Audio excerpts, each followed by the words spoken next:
Memphis, Tennessee, December 1851.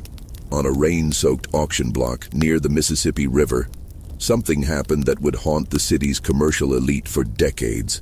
A single slave, a young man whose physical appearance defied every convention of the trade, sold for a price so astronomical that it triggered a chain of events no one could have predicted. Within 6 months, 3 of the wealthiest families in Memphis would be destroyed.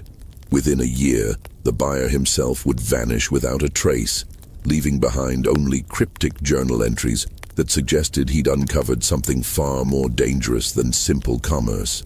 The city's newspaper archives from that period contain inexplicable gaps, entire weeks missing, as if someone systematically removed evidence of what truly transpired.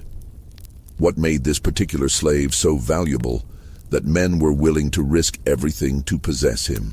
What secrets did his sale conceal that powerful families would rather erase from history? Before we continue with the story of what became known in whispered circles as the Memphis Enigma, make sure you're subscribed to this channel and hit that notification bell, because what you're about to hear will challenge everything you think you know about the antebellum South. And drop a comment telling us what state or city you're listening from. We love hearing from our community across America. The truth behind this mystery begins not with the auction itself, but with the circumstances that brought this young man to Memphis in the first place. The spring of 1851 found Memphis in a state of commercial frenzy. The city had recently surpassed Louisville in cotton exports, and its position along the Mississippi made it the beating heart of the slave trade in the Western Territories. Auction houses lined Front Street like monuments to prosperity, their white columns gleaming in the southern sun, their interior halls echoing with the mechanical recitation of prices and the shuffling of human cargo. Among the city's elite, 3 families dominated the commercial landscape. The Harrington family controlled the largest cotton warehouses along the river. Edmund Harrington, patriarch and former Virginia aristocrat, had built his fortune through strategic marriages and ruthless business practices that left competitors bankrupt. His son Charles served as the family's public face, a handsome man of 32 who wore his privilege like a second skin, his every gesture calculated to remind others of their inferior station. The Dalton family, by contrast, had clawed their way up from modest circumstances. Jacob Dalton had arrived in Memphis 15 years earlier with nothing but a keen mind for numbers and an iron will. He'd established himself as the city's premier slave broker, the man who could procure any type of laborer a plantation owner might desire. His reputation for discretion made him indispensable to families who preferred their transactions to remain unrecorded in public ledgers. The third family, the Cavendish clan, represented old money from Charleston. Richard Cavendish had relocated to Memphis in 1847, bringing with him not only substantial capital, but also connections to shipping magnates in New Orleans and banking interests in New York. His wife, Victoria, hosted the most exclusive salons in the city, gatherings where business deals were sealed over imported wine and political alliances forged behind closed doors. These 3 families existed in a state of polite competition, their rivalries carefully masked by social niceties, but beneath the surface, tensions simmered. Each family sought advantage over the others, each searched for the investment or acquisition that would cement their dominance. It was into this environment that rumors began circulating in early November 1851. A slave trader named Ambrose Fletcher, known for operating in the Carolinas and Georgia, had arrived in Memphis with an unusual acquisition. Fletcher was not well liked among his peers. He worked alone, avoided the established auction houses, and had a reputation for dealing in what other traders called specialty merchandise, slaves with particular skills or attributes that commanded premium prices from very specific buyers. Fletcher took rooms at a modest boarding house on Madison Avenue, far from the grand hotels where visiting merchants typically stayed. He made no attempt to advertise his wares, conducted no business at the public auction houses, and spoke to no one about what he'd brought to Memphis. This silence itself became the story. In a trade built on publicity and competitive bidding, Fletcher's discretion suggested something extraordinary. The whispers started in the gentlemen's clubs. A slave of remarkable appearance. Not merely handsome, but possessing a beauty so striking that grown men stumbled over their words attempting to describe it. The rumors took on an almost mythical quality. Talk of features that seemed carved from marble, eyes that held an unsettling intelligence, a bearing that suggested nobility rather than bondage. Charles Harrington first heard about Fletcher's acquisition during a card game at the Memphis club. The man who mentioned it, a tobacco merchant named William Drexler, had apparently glimpsed the slave during a brief encounter on the street. Drexler described walking past Fletcher and his charge near the riverfront, and finding himself so arrested by the slave's appearance that he'd actually stopped walking, causing the man behind him to collide with his back. "I've been in this business 20 years, Drexler had said, his voice barely above a whisper. "I've seen thousands upon thousands. Nothing prepared me for what I saw that afternoon. It wasn't just the face, Harrington. It was something else, something in the way he moved, the way he held himself despite the chains. Like he knew something the rest of us didn't." Charles dismissed the story as exaggeration, the kind of tall tale men told after too much bourbon. But the description nagged at him. His father had recently expressed frustration with their household staff, complaining that none possessed the refinement appropriate to their social station. A slave of exceptional appearance, properly trained, could serve as a status symbol in the Harrington home, a conversation piece at dinner parties, a visible marker of the family's ability to acquire what others could not. Charles made inquiries. He learned that Fletcher was preparing to leave Memphis within the week, having apparently found no buyers interested in his unusual merchandise. The price being quoted, $3,000, was astronomical. A prime field hand rarely exceeded $1,500. An educated house slave might command $2,000. $3,000 suggested either madness or something genuinely exceptional. On a gray afternoon in late November, Charles Harrington arranged a private viewing. Fletcher received him in his boarding house room, a cramped space that smelled of lamp oil and river damp.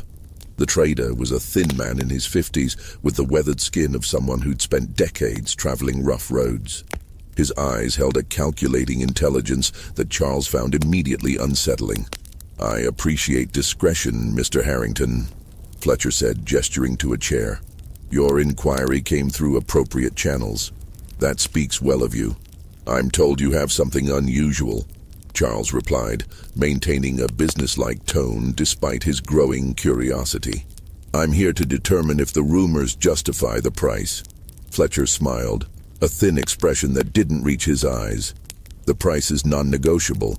I should make that clear from the outset. What I have is unique. I will not bargain, nor will I accept promises of future payment. $3,000, gold or bank draft, no exceptions. Then perhaps you should show me what justifies such confidence." Fletcher walked to an adjoining door and knocked 3 times.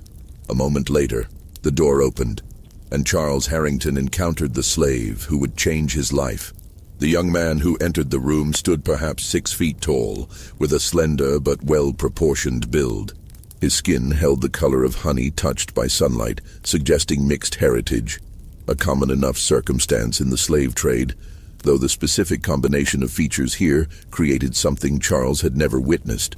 The face possessed a symmetry that seemed almost mathematical, with high cheekbones, a strong jaw, and eyes of an unusual gray-green that seemed to shift color in the lamplight. But it was more than mere physical beauty. The young man moved with a fluid grace that suggested education, training, something far removed from the brutal world that had shaped most slaves. He wore simple clothes, cotton trousers and a white shirt, both clean but well worn. No chains, Charles noticed, no visible marks of restraint. The young man stood quietly, his hands clasped loosely in front of him, his gaze directed at the floor in the expected posture of submission. Yet something in his bearing suggested the submission was performed rather than genuine, a role being played for an audience. "His name is Marcus," Fletcher said quietly, 23 years old, born in Virginia, educated in a manner I'm not at liberty to discuss. He reads and writes fluently in English and French. He has training in household management, bookkeeping, and music. He has never worked in the fields, never been subjected to harsh labor. His skin is unmarked, his health excellent. Charles circled the young man slowly, examining him as he would a piece of sculpture. Marcus remained motionless, his eyes still downcast, but Charles felt an almost electric awareness emanating from him, as though every nerve in the slave's body tracked his movement. "Let me see your hands," Charles said. Marcus raised his hands, palms up. The fingers were long and uncalloused, the nails neatly trimmed. Definitely not a field worker. The hands of someone who'd handled delicate objects, perhaps musical instruments or fine papers. "Look at me," Charles commanded. Marcus raised his eyes, and Charles felt a strange jolt of recognition, though he'd never seen this person before in his life. The eyes held intelligence, certainly, but also something else. A wariness, perhaps, or calculation. For just a moment, Charles had the unsettling feeling that he was being evaluated rather than evaluating. "Why hasn't he sold?" Charles asked Fletcher, breaking his gaze away from the slave. "If he's everything you claim, why are you still in Memphis? Someone should have snapped him up immediately." Fletcher's expression darkened slightly. "The men in this city lack vision. They see a pretty face and assume he's been kept as a pleasure slave, that he's damaged goods. They're wrong, but their prejudice has worked in your favor. You'll have the opportunity they were too foolish to take." "What's his history? I need to know what I'm buying." "His history is complicated. He was raised in a household that valued education, employed for years as a personal secretary. The family fell into financial difficulty and was forced to liquidate assets. I acquired him legitimately, with proper documentation. Everything is legal and transferable." Something in Fletcher's tone suggested there was more to the story, details being deliberately omitted. Charles considered pressing the matter, but his mind was already racing ahead. The Dalton family had recently acquired a pair of twin house slaves, sisters who served as an exotic curiosity at their dinner parties. The Cavendish family employed a slave who could play piano and serve as entertainment during their famous salons. But this was something entirely different. A male slave of such striking appearance and obvious refinement would make Charles the envy of Memphis society. "I'll need documentation," Charles said. "Proof of ownership, transfer papers, everything legally required." "Of course. Everything is prepared. The question is whether you're prepared to meet my price." Charles studied Marcus one more time. The young man had returned his gaze to the floor, his posture unchanged, yet Charles sensed a tension in him as though he were a coiled spring waiting for release. What thoughts moved behind those unusual eyes? What did he think of this transaction? Of being examined like livestock? The question surprised Charles. He'd bought and sold dozens of slaves over the years and never once considered their interior lives. $3,000, Charles said finally. "I'll have the bank draft prepared. We'll complete the transaction tomorrow at my attorney's office." Fletcher nodded, satisfaction evident in his expression. "Tomorrow then, 2 o'clock. Bring the draft and I'll bring the papers." "Mr. Harrington, you've made an excellent decision. Marcus will serve you well." As Charles left the boarding house, he felt a strange mixture of excitement and unease. He'd just committed to the largest single purchase he'd ever made without his father's consultation. Edmund Harrington would be furious at first, but once he saw Marcus, once he understood the social advantage this acquisition represented, his anger would transform into approval. Charles was certain of it. What Charles could not know, as he walked back through the darkening streets of Memphis, was that he'd just set in motion a sequence of events that would destroy not only his own family but 2 others as well. The slave he'd agreed to purchase carried with him a mystery that would prove far more dangerous than beauty. The transfer of ownership took place exactly as arranged. Charles arrived at his attorney's office with a bank draft for $3,000 drawn on the Memphis Trust Bank. Fletcher produced documentation that appeared at first glance entirely legitimate. A bill of sale from a Virginia estate, transfer papers showing Fletcher's acquisition, and a letter attesting to Marcus's skills and character, signed by someone identified as Mrs. Eleanor Stratton of Richmond. The attorney, a cautious man named Horace Pembroke, examined everything carefully. He'd handled slave transactions for the Harrington family for years and prided himself on thorough documentation. Yet even he seemed slightly unnerved by Fletcher's intense scrutiny as the papers were reviewed. "Everything appears in order," Pembroke finally announced. "The provenance is clear, the documentation legally sufficient. Mr. Harrington, once you sign here, Marcus becomes your legal property." Charles signed without hesitation. Fletcher signed opposite. Money and papers changed hands. Marcus, who had stood silently throughout the entire proceeding, showed no visible reaction to his change in ownership. His face remained carefully neutral, his eyes fixed on some middle distance, his breathing slow and steady. "One piece of advice," Fletcher said as he prepared to leave, his hand on the door handle. "Marcus requires careful handling. He's not like other slaves. Treat him poorly and you'll find him difficult. Treat him with a measure of respect, not as an equal, you understand, but with acknowledgement of his capabilities, and he'll exceed your expectations." "I know how to manage my property," Charles replied somewhat stiffly. "Of course, I'm sure you do." Fletcher tipped his hat and departed, leaving Memphis that same afternoon on a riverboat bound for New Orleans. He would never return to the city, and attempts to contact him in subsequent months would prove fruitless. Ambrose Fletcher, it seemed, had simply vanished from the slave trade entirely. Charles brought Marcus to the Harrington estate that evening. The family's home stood on Union Avenue, a grand Greek Revival mansion with 6 white columns supporting a broad front portico. The house had been designed to intimidate, to announce the family's wealth and status before visitors even crossed the threshold. Edmund Harrington had spared no expense on the furnishings: imported carpets, crystal chandeliers from France, furniture crafted by master carpenters in Philadelphia. Edmund's reaction to Marcus proved even more dramatic than Charles had anticipated.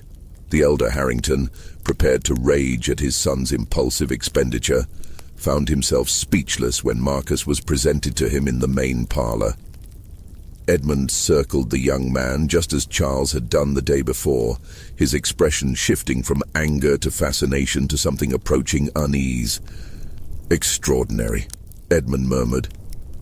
"Charles, you may have actually demonstrated business sense for once in your life. I've never seen anything quite like this."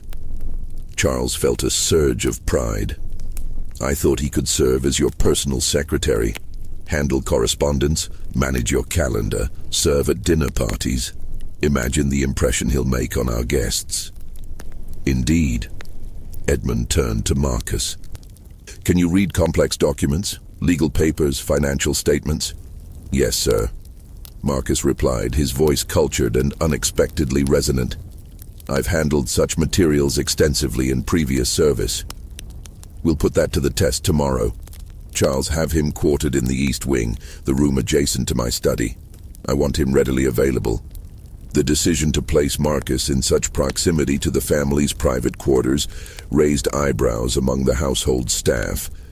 The Harringtons employed 16 slaves, kitchen workers, field hands for their property outside the city, house servants, and a coachman. All were quartered either in the basement or in separate buildings behind the main house.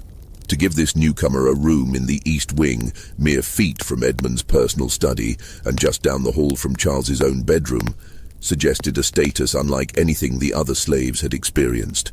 The head housekeeper, an older woman named Bess, who'd served the Harrington family for 20 years, expressed her concerns to Charles that first evening.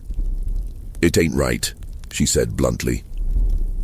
"Putting him up there with the family. The others are already talking. They don't know what to make of him." "He's not like the others," Charles replied. "He's educated, refined. Father wants him close for business purposes." Bess shook her head but said nothing more. She'd learned long ago that objecting too strenuously to the Harringtons' decisions led nowhere good. Marcus adapted to the household with remarkable speed. Within days, he'd mastered Edmund's schedule, organized years of disorganized correspondence, and demonstrated an ability to anticipate needs before they were voiced. He moved through the house with quiet efficiency, always present when needed but never intrusive. At dinner parties, he served with a grace that made other servants appear clumsy by comparison, and guests invariably commented on his appearance. "Where on earth did you find him?" Mrs. Sarah Dalton asked during a dinner party 2 weeks after Marcus's arrival. She'd been unable to take her eyes off the young man since entering the house. "He's absolutely magnificent." "A fortunate acquisition," Edmund replied, clearly pleased by her reaction. One must know where to look for quality. Victoria Cavendish, seated across the table, watched Marcus with narrowed eyes. "He seems almost too refined for bondage. One might mistake him for a gentleman, given proper clothes. Appearances can be cultivated," Edmund said smoothly. "Training and education produce remarkable results when applied to suitable material." But privately, Edmund shared some of Victoria's unease. Marcus's refinement seemed innate rather than trained. His movements, his speech patterns, even the way he held a book when reading, all suggested someone raised with privilege rather than someone taught to mimic it. Where had Fletcher truly acquired him? Who was Mrs. Eleanor Stratton of Richmond, and why would such a person have owned a slave like Marcus? Edmund began making discreet inquiries. He wrote to contacts in Richmond, asking about the Stratton family and any recent slave sales from Virginia estates. The responses, when they came weeks later, only deepened the mystery. No one knew of a Mrs. Eleanor Stratton. The signature on Marcus's documentation appeared to be genuine, the handwriting consistent throughout multiple documents, but the person herself seemed not to exist in Richmond's social registry. Meanwhile, Charles found himself increasingly fascinated by Marcus in ways that troubled him. It wasn't merely the young man's appearance, though. That remained startling no matter how many times Charles saw him. It was the sense of intelligence behind those gray-green eyes, the feeling that Marcus observed and understood far more than he revealed. Charles began creating excuses to interact with him, asking questions about his past that Marcus answered with careful vagueness. "Where did you learn French?" Charles asked one afternoon, having discovered Marcus reading a French novel in his room. "My previous employer valued languages," Marcus replied, his tone neutral. "I was taught as a child." "That's unusual. Most slaveholders don't bother educating their property so extensively." "My situation was unusual." "In what way?" Marcus hesitated, a flicker of something, pain, anger, crossing his face before his expression returned to its usual careful neutrality. "Perhaps it's better left in the past, Mr. Harrington." But Charles couldn't leave it in the past. He found himself thinking about Marcus at odd hours, wondering about the life that had shaped such a person. Had he known freedom? Had he been torn from some better circumstance? The questions felt dangerous, implying a humanity in Marcus that Charles had been raised to deny in slaves. The other household slaves maintained a cautious distance from Marcus. They recognized his elevated status, but also sensed something unsettling about him. Bess confided to the cook that Marcus made her nervous. "He watches everything," she said. "Sees everything. Never says much, but you can tell he's thinking. I swear sometimes I catch him looking at Mr. Edmund or Mr. Charles with something in his eyes. I don't know. Something that ain't fear, that's for certain." The cook, a woman named Judith, nodded agreement. "That man's got secrets. Mark my words. Secrets we probably don't want to know." They were more correct than they realized. On a cold evening in early January 1852, approximately 6 weeks after Marcus's arrival, Jacob Dalton paid an unexpected visit to the Harrington estate. He arrived without prior notice, his carriage pulling up to the front portico just as the family finished dinner. Edmund received him in his study, curious about what would prompt such an unusual call. Dalton was a stout man with a red face and intense eyes that suggested either brilliance or madness, depending on context. He entered the study in an agitated state. declining Edmund's offer of brandy and getting straight to the point. "I want to buy your new slave," Dalton announced without preamble. "The young man, Marcus. Name your price." Edmund blinked in surprise. "He's not for sale, Jacob. I just acquired him." "I'll give you $5,000. That's nearly double what you paid." "How do you even know what I paid?" Dalton waved his hand dismissively. "I make it my business to know these things. $5,000, Edmund. Think about it. That's an extraordinary profit for 6 weeks of ownership." "The answer is no. Marcus has proven invaluable to my business operations. He's far more useful than $5,000. Dalton's face reddened further. "6,000 then. That's my final offer." "Jacob, even if I were inclined to sell, which I'm not, why on earth would you pay such an absurd price? What possible use could he be to you that would justify such an expenditure?" For a long moment, Dalton stared at Edmund without speaking. Then, in a quieter voice, he said, "You don't understand what you have in your house, do you? You think he's just an unusually handsome slave with some education. But there's something else about him.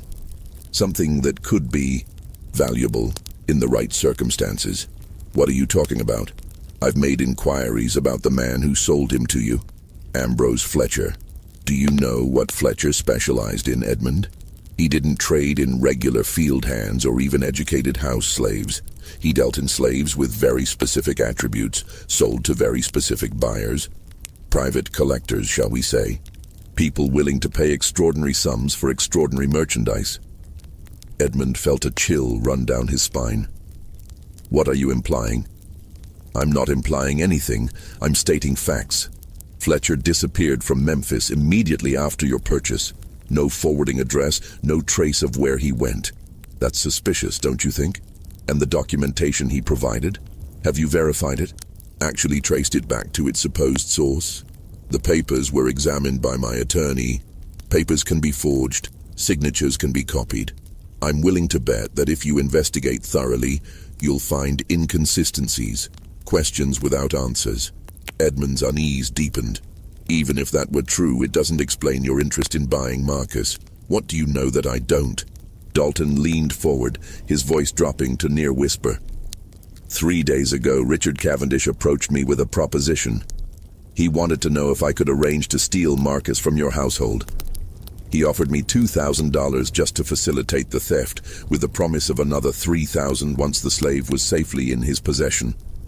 I turned him down, of course. I'm a businessman, not a thief. But it tells you something, doesn't it? About what Cavendish thinks that young man is worth. Edmund sat back in his chair, his mind racing. Why would Richard want him so badly? That's what I've been trying to determine. I've asked questions, made inquiries through my network, and I've learned some very interesting things, Edmund. Things that suggest Marcus might not even be who Fletcher claimed he was. Explain. There are rumors, just whispers, mind you, nothing confirmed, that a certain family in Virginia lost a son about 2 years ago. The son disappeared under mysterious circumstances. The family claimed he'd run away, but there were irregularities in their story. This young man was educated, cultured, known for his striking appearance. The family is not discussing what happened, which is itself interesting. They've refused all inquiries, even from journalists. But here's what makes it truly intriguing. The family's name was Thornton. Eleanor Thornton was the mother, not Stratton. Thornton. The similarity in names struck Edmund immediately. A simple change of a few letters. Exactly. Now I can't prove Marcus is the missing Thornton son. I can't even prove such a son existed. The family has been remarkably effective at suppressing information. But if he were, Edmund, if Marcus is actually a free-born man who was illegally enslaved, do you understand what that would mean?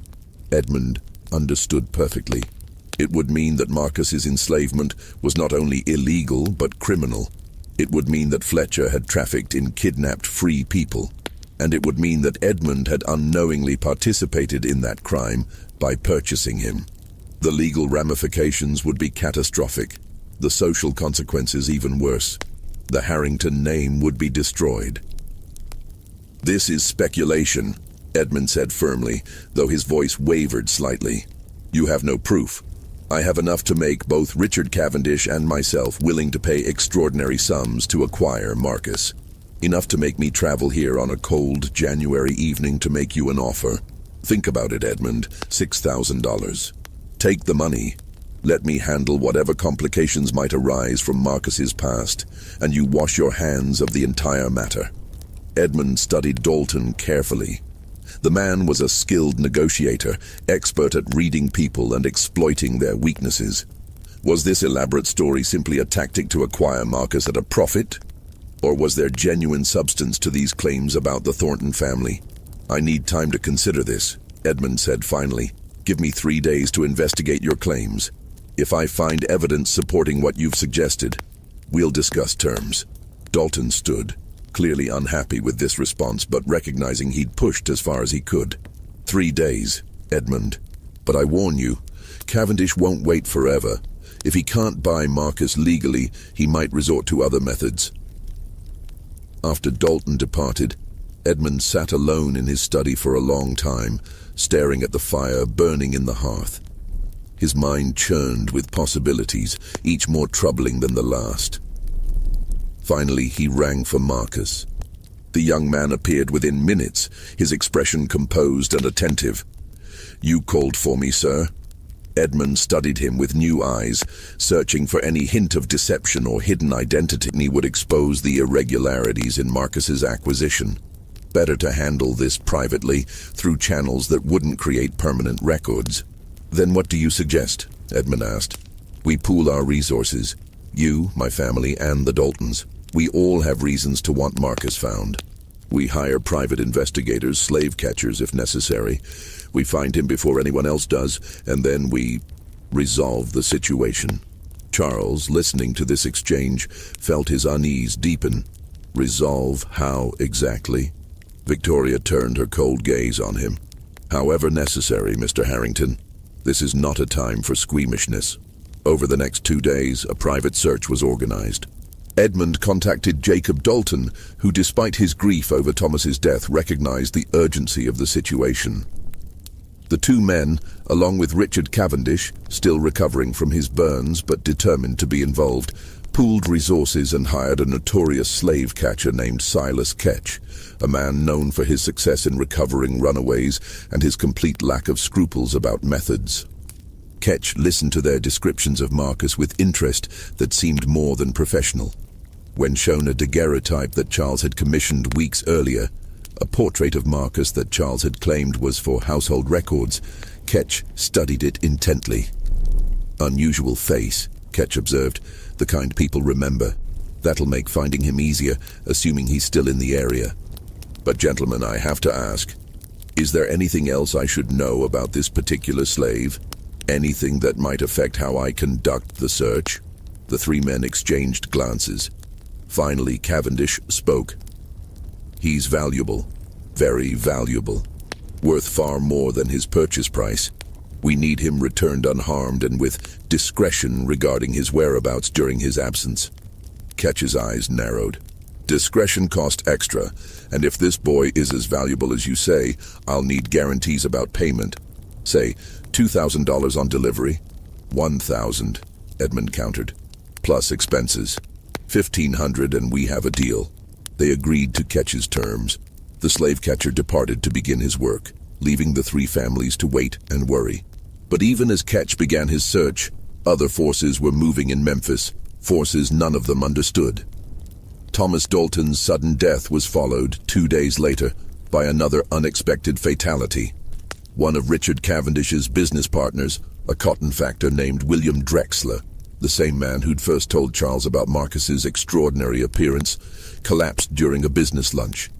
He died before a doctor could reach him, apparently from heart failure, though he'd been in perfect health that morning. 2 deaths in 4 days, both of young, healthy men connected to the Marcus Thornton situation. Some might call it coincidence. Others began to whisper about something darker. The whispers grew louder when Silas Ketch returned to Memphis 1 week after beginning his search. The slave catcher looked haggard, as though he'd aged years in days. He gathered the three men in Edmund Harrington's study and delivered a report that left them stunned. "I found your slave," Ketch said without preamble. "Or rather, I found where he'd been taken. There's a property about 15 miles northeast of here, an old plantation that was supposedly abandoned after the previous owner died, except it's not abandoned. Someone's been using it as a base of operations, and that someone has been watching all of you for months."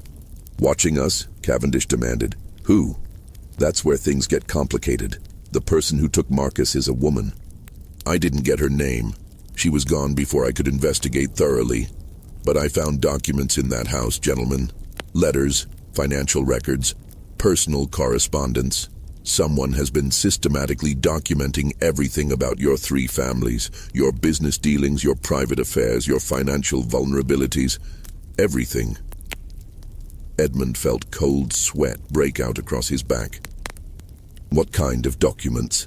"Records of illegal slave purchases, evidence of falsified property transfers, details of bribery paid to city officials, documentation of business deals that violated federal trade laws. Gentlemen, whoever compiled this information has enough evidence to destroy all three of your families simultaneously." "Where's Marcus?" Dalton asked, his voice strangled. "Gone. They cleared out maybe 2 days before I arrived, but they left one thing behind, a message specifically addressed to the three of you." Ketch produced a sealed envelope from his coat. Edmund took it with shaking hands and broke the seal. Inside was a single sheet of paper with elegant handwriting. "Gentlemen, by now you've realized that Marcus Thornton is no longer within your reach. You've also realized that your private affairs are no longer private. I have documentation of crimes sufficient to see all three of you imprisoned, your families bankrupted, your names destroyed forever." You may wonder why I would gather such information. The answer is simple. You were all complicit in what happened to my son. Jacob Dalton, you sold him to Fletcher knowing full well the documentation was fraudulent. You didn't care that you were trafficking in a freeborn person because the profit was too attractive to refuse. Richard Cavendish, you tracked my son to Memphis intending to use him for blackmail. You planned to extract money from me under threat of exposing what I'd done, then expose the truth anyway, simply for the pleasure of destroying what remained of my family's reputation. Edmund Harrington, you purchased my son knowing something was wrong with the transaction, knowing the price was too high, knowing the documentation seemed suspicious. You didn't care because you wanted the status symbol he represented. All three of you saw a vulnerable young man and saw only opportunity. None of you saw a human being. None of you considered the damage you were doing. Now you will pay for that lack of consideration. I could destroy you all immediately. I could deliver my documentation to newspapers, to federal authorities, to anyone who would listen. But that would be too quick, too merciful. Instead, I'm going to give you a choice. Within the next 30 days, each of you will receive instructions on how to make reparations for what you've done. These reparations will be substantial, financial, social, and personal. If you comply, I will return my documentation to you, and you will never hear from me again. If you refuse, or if you attempt to harm me or my son, everything I know becomes public. The choice is yours. Choose wisely. Eleanor Thornton. The silence that followed was absolute. Edmund read the letter twice, unable to believe what he was seeing. Marcus's mother, the woman who supposedly sold her own son into slavery, had somehow orchestrated all of this, had taken Marcus back, had been watching them for months, had gathered evidence of crimes they'd thought safely hidden. "It's a bluff," Cavendish said finally, though his voice lacked conviction. "She can't possibly have the evidence she claims." "The slave catcher says otherwise," Dalton countered. "He saw the documents. Are you willing to gamble your entire family's future on the assumption she's lying?" "What I want to know," Edmund said quietly, "is how she did this. How did one woman orchestrate something so complex? The burned warehouse, the deaths, the timing of everything. It's too coordinated for one person." She had help, Ketch said. There were signs of multiple people using that property. I'd guess at least 3 or 4 individuals working together.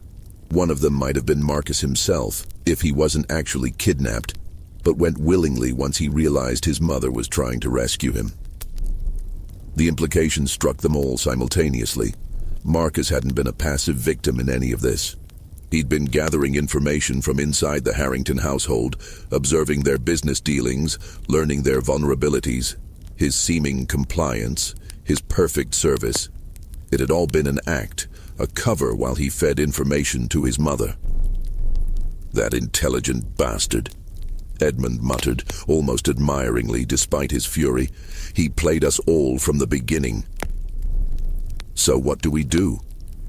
Charles asked.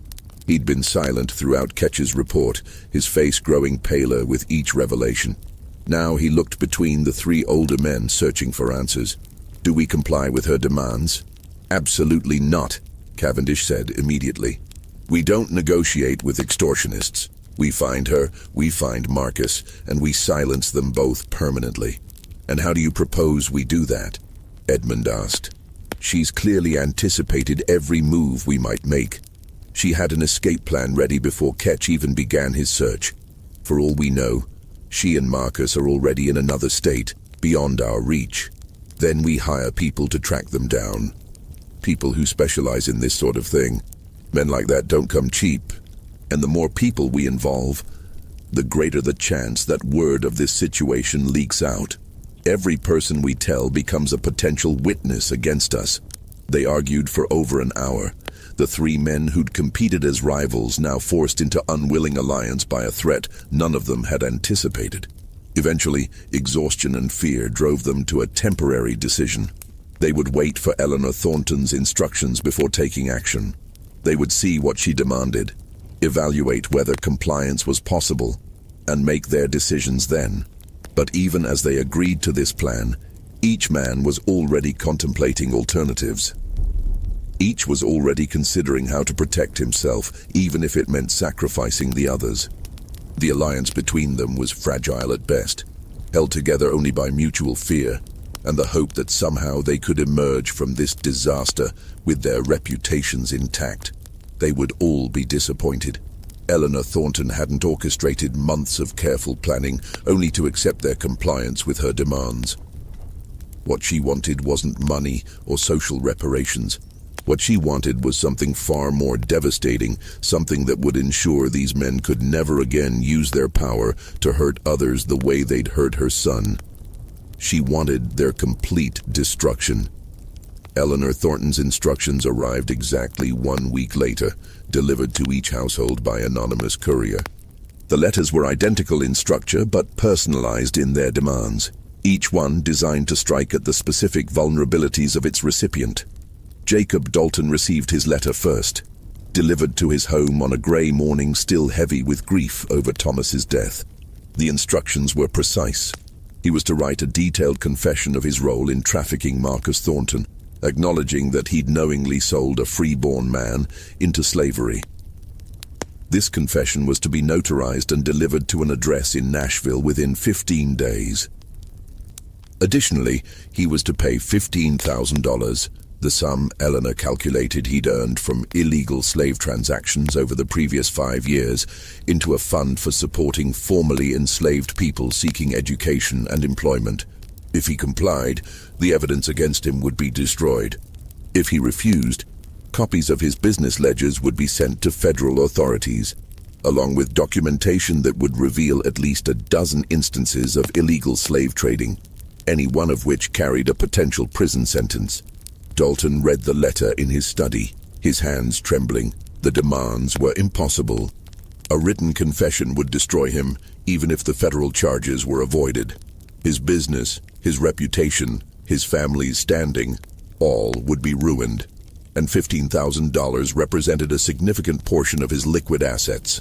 Compliance would cripple him financially and socially, but non-compliance would see him in prison. He sat in his study for hours, the letter in front of him, weighing impossible choices. His wife found him there at noon, still motionless, staring at nothing. Richard Cavendish's demands were different but equally devastating. He was to sell his remaining business assets at fair market value and use the proceeds to establish a school for children of former slaves in Memphis. He was to write letters to 3 families he'd wronged through business dealings, apologizing and offering financial restitution. And he was to publicly withdraw from all social organizations that excluded people based on race or previous condition of servitude. The social suicide these actions represented would be absolute. Cavendish would become a pariah among his former peers, his reputation destroyed, his family's social standing obliterated. His wife, Victoria, upon reading the demands, flew into a rage that ended with her smashing a crystal vase against the fireplace. "We will not comply," she declared. "I don't care what evidence she claims to have. We will not be dictated to by a woman who sold her own son." "She didn't sell him," Richard said quietly. "That's what we didn't understand. She never sold Marcus. Someone else in her family did. Likely her husband or another relative trying to hide a scandal. She's been trying to get him back ever since. Then her complaint is with whoever actually sold him, not with us. We participated. We profited. In her eyes, that makes us equally guilty." Edmund Harrington's demands were perhaps the most personally devastating. He was to free all 16 of his slaves, providing each with documentation, travel funds, and assistance in establishing new lives as free people. He was to publicly acknowledge his role in purchasing Marcus Thornton, despite knowing the transaction was suspicious. And he was to resign from his position in 2 Memphis banks, where he served on the board, recommending they adopt policies against accepting slave-based collateral for loans. Charles found his father in the study late that evening, the letter clutched in his hand, tears streaming down his face. It was the first time Charles had ever seen Edmund Harrington cry. "It's over," Edmund said simply. "Everything we've built, everything our family represents. She's demanding we dismantle it all piece by piece. Then we fight," Charles said. "We hire lawyers, investigators. We find her before the 30 days expire. She's too smart for that. She's been planning this for months, maybe longer. Every move we might make, she's already anticipated. And Charles," Edmund looked up at his son with devastated eyes, "the worst part is that she's right. About all of it. We did participate in something monstrous. We did value property over humanity. We justified it by saying it was legal, it was accepted, it was just business. But that doesn't make it right." This was dangerous thinking, Charles realized. His father was accepting Eleanor's moral framework, which meant he was already halfway to compliance, and compliance would destroy their family as surely as exposure. "We need to meet," Charles said. "All 3 families. We need to present a united front, determine our response together." The meeting took place 2 days later, held at the Harrington estate after dark to avoid observation. Jacob Dalton arrived looking haggard, having apparently slept little since receiving his letter. Richard Cavendish appeared slightly better composed, though Victoria's presence indicated she'd taken control of their family's response. Edmund and Charles represented the Harrington interests. They gathered in Edmund's study, the 5 of them arranged in chairs around the fireplace like conspirators, which, Charles reflected grimly, they essentially were. "We need to find her," Victoria declared, taking command of the discussion. "Whatever it costs, whatever it takes.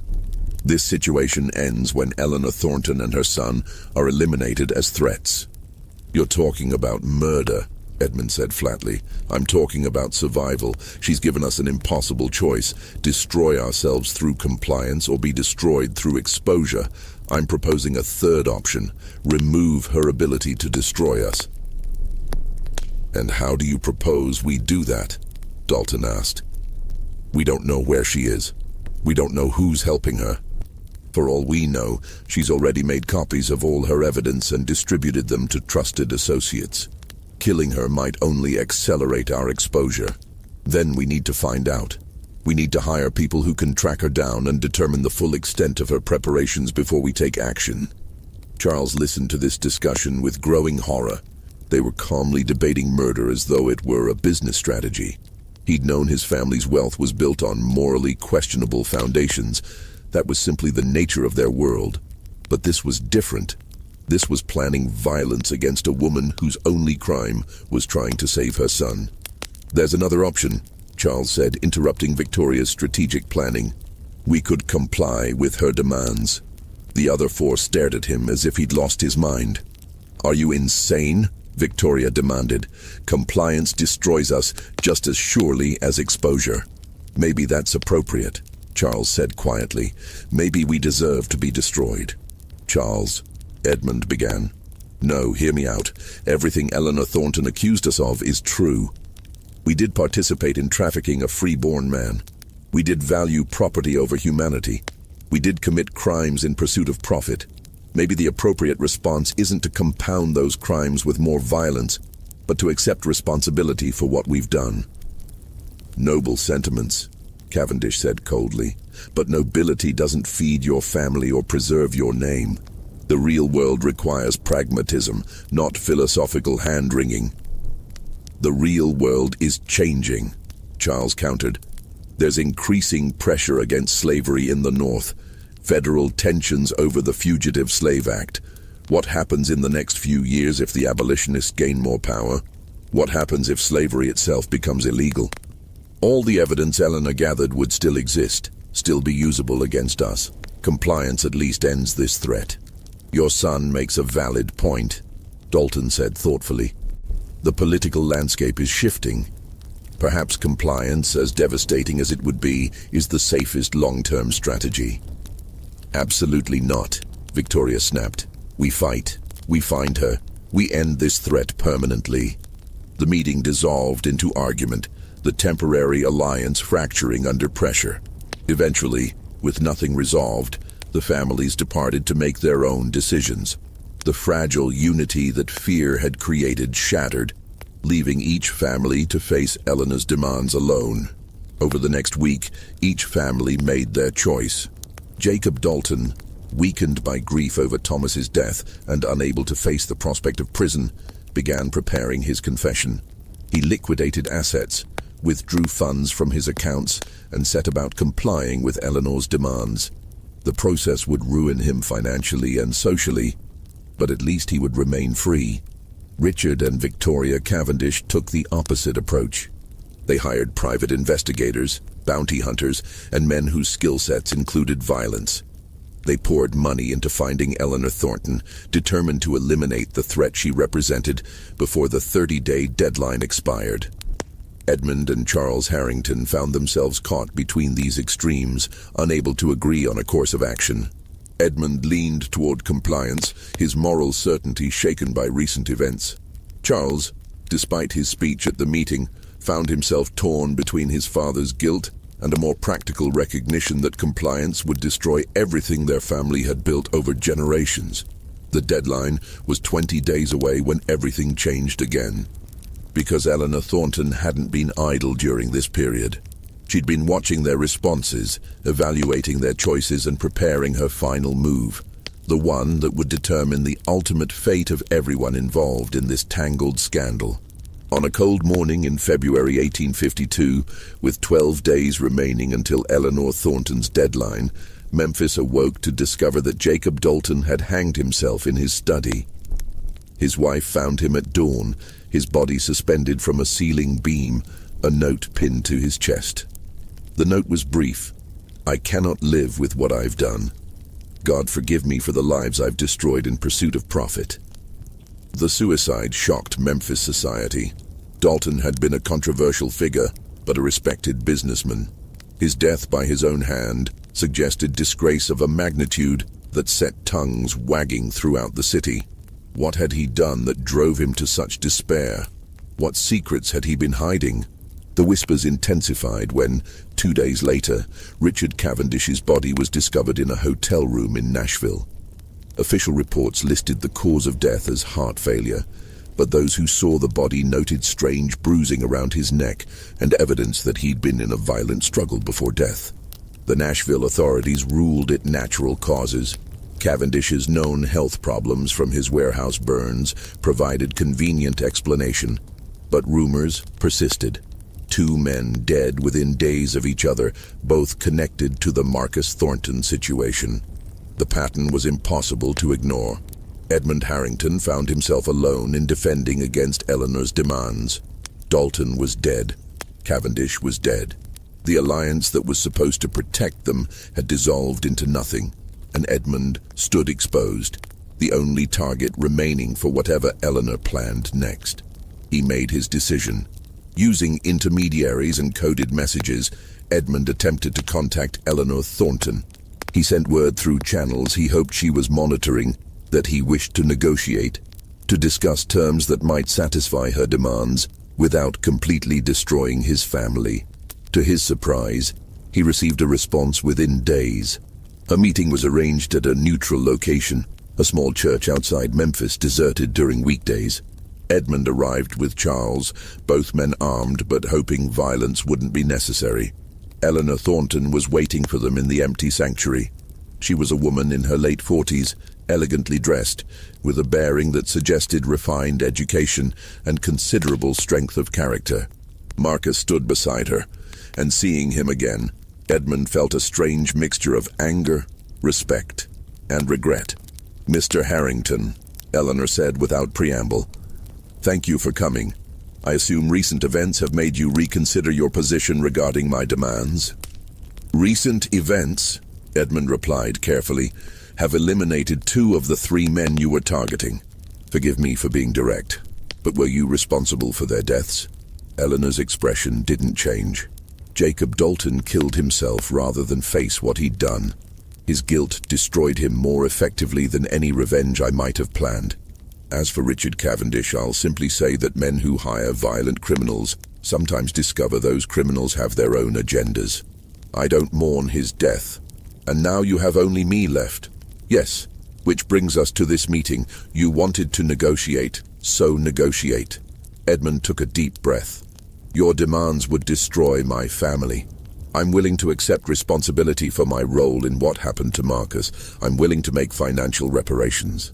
But I'm asking you to show mercy to my wife, my son, the people who depend on our household for employment. Let me bear the consequences without destroying innocent lives around me." "Innocent lives?" Eleanor's voice turned sharp. "Tell me, Mr. Harrington, were you thinking about innocent lives when you purchased my son? When you kept him in your household knowing something was wrong with the transaction? You speak of mercy now that you need it, but where was your mercy then?" "I had none," Edmund admitted. "I was wrong. I participated in something monstrous because it was legal and profitable, and I didn't want to look too closely at the ethics of it. I'm not asking you to forgive me. I'm asking you to let the consequences fall on me alone." Eleanor studied him for a long moment. Finally, she said, "Your son argued for compliance at your meeting with the other families. He suggested accepting responsibility was appropriate. That was unexpected." Charles felt both of their gazes turn to him. "It seemed like the right thing to say," he offered. "But did you believe it? Or were you simply playing to your father's guilt, trying to manipulate his decision?" The question struck Charles like a physical blow because it was precisely accurate. He'd been playing both sides, arguing for compliance to his father, while privately hoping for a solution that wouldn't require such devastating sacrifice. "I don't know what I believe anymore," Charles admitted. "I've been raised to think of slaves as property, business as morality neutral, profit as its own justification. But watching Marcus these past months, listening to him speak, seeing his intelligence and humanity, it's made me question everything I was taught. I don't know if compliance is right or if it's simply performative guilt. I just know that what we did to him was wrong, and someone needs to acknowledge that." Eleanor's expression softened slightly. "That's more honesty than I expected. Very well. Here are my revised terms, Mr. Harrington. You will free your household slaves as I demanded. You will provide them with documentation and resources to establish new lives. You will resign from the bank boards. But I won't require public acknowledgement of your role in purchasing Marcus. That was a concession to your plea for mercy. And in return, my documentation of your crimes remains sealed. You and your family can rebuild your reputation, though it will take years and considerable effort. You'll be diminished, but not destroyed. What about Marcus? Charles asked. What happens to him? Eleanor glanced at her son, who'd remained silent throughout the entire exchange. When Marcus spoke, his voice carried weight earned through suffering. I'm going north, Marcus said. To Boston eventually. My mother has contacts there, people who can help me establish a new identity and a life free from this nightmare. I'll study law, maybe become an advocate for others caught in similar situations. I'll use what happened to me to help prevent it from happening to others. That's admirable, Edmund said quietly. Don't mistake my plans for forgiveness, Marcus replied, his tone hardening. I'll never forgive what you did, what any of you did. But I can choose to use my experience for something constructive, rather than letting it destroy me the way guilt destroyed Mr. Dalton. That's not mercy to you. That's survival for me. The four of them stood in the empty church, the weight of recent events heavy in the air between them. Finally, Edmund nodded his acceptance of Eleanor's terms. I'll begin freeing the slaves tomorrow. You'll have your compliance within the week. See that I do. Because if you fail to meet these terms, Mr. Harrington, I still have my documentation. I can still destroy you. This is mercy, but mercy extended only once. Don't make me regret it.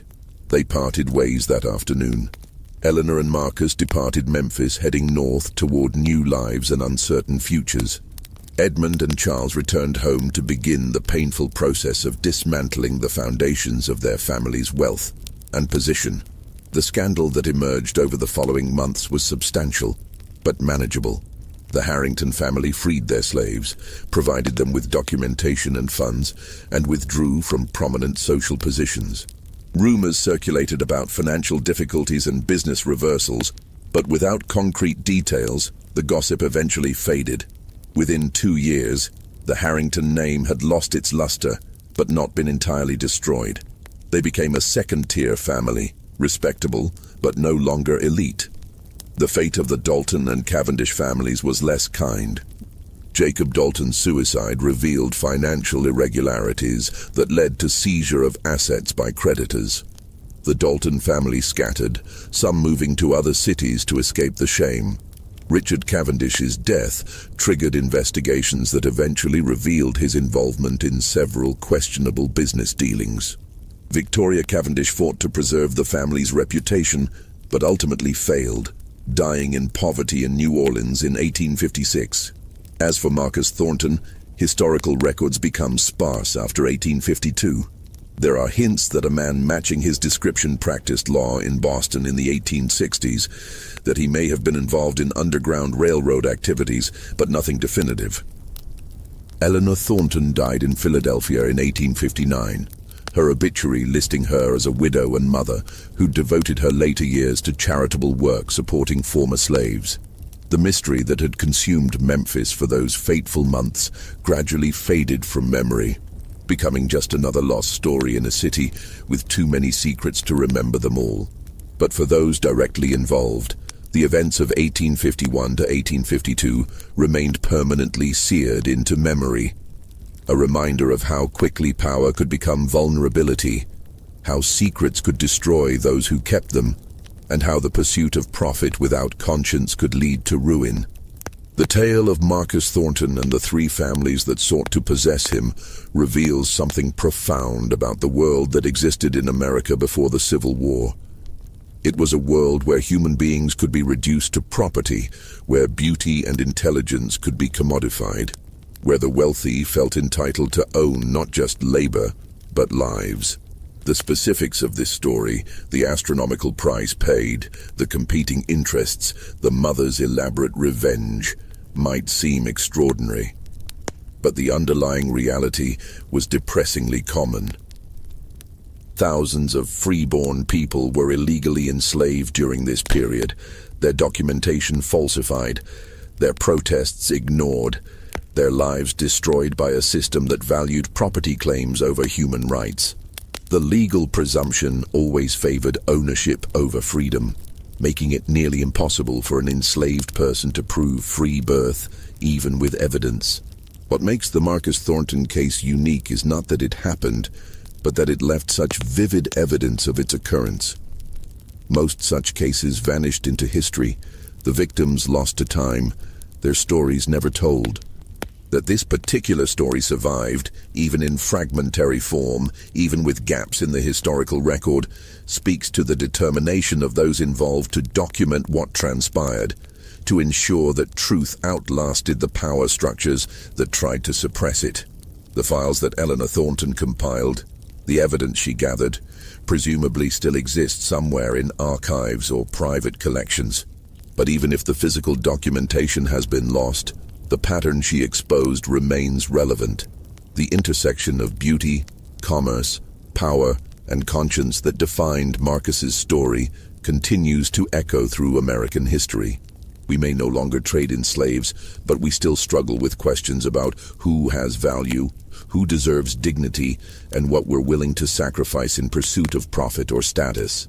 In that sense, the impossible mystery of the most beautiful male slave ever traded in Memphis isn't really about one young man in 1851. It's about all of us, the choices we make, and the legacies we leave behind. What do you think of this story? The length some people went to protect their secrets, the courage it took for others to expose them. Leave your comment below, and if you found this historical mystery compelling, make sure you're subscribed to our channel. Hit that notification bell so you never miss our deep dives into the forgotten scandals and suppressed truths of American history. Share this video with someone who loves historical mysteries. These stories deserve to be remembered, and you can help make sure they're not forgotten again. Until next time, keep questioning what you thought you knew about the past.